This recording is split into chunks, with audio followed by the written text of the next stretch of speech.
Megastar Shakib খানের কালাজাহাঙ্গীর যে সিনেমাটি ইতিমধ্যে সোশ্যাল মিডিয়ায় ঝড় তুলছে, one upon A time in Dhaka. Shakib খানের এই সিনেমাটি নিয়ে যেমন পজিটিভ মন্তব্য হচ্ছে, ঠিক তেমনই নেগেটিভ মন্তব্য হচ্ছে। অনেক পরিচালক শাকিবের সঙ্গে কাজ করতে না পেরে আক্ষেপ জানাচ্ছে এবং কি এই সিনেমাটি নিয়ে সমালোচনা করছে। শাকিব খান নতুন পরিচালকের সঙ্গে কাজ করলে সে উঠে যাবে, এটা সবাই জানে। শাকিব খান শুধু মেহেদী হাসান হৃদয়ের সঙ্গে শাকিব খানের বরবাদ সিনেমাটি পরিচালনা করে বর্তমানে মেহেদী হাসান হৃদয়ও কিন্তু বাংলাদেশের জনপ্রিয় একজন নির্মাতা হয়েছেন। সামনে তার অন্য নায়কের ছবি আসছে, এর পরের সিনেমায় শাকিবের সঙ্গে আসবে।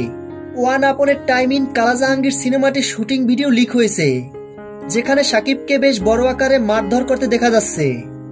ভিলেনের সঙ্গে শাকিব খানের এই ফাইটিং সিনটি বর্তমানে সোশ্যাল মিডিয়ায় বেশ ভাইরাল হয়েছে।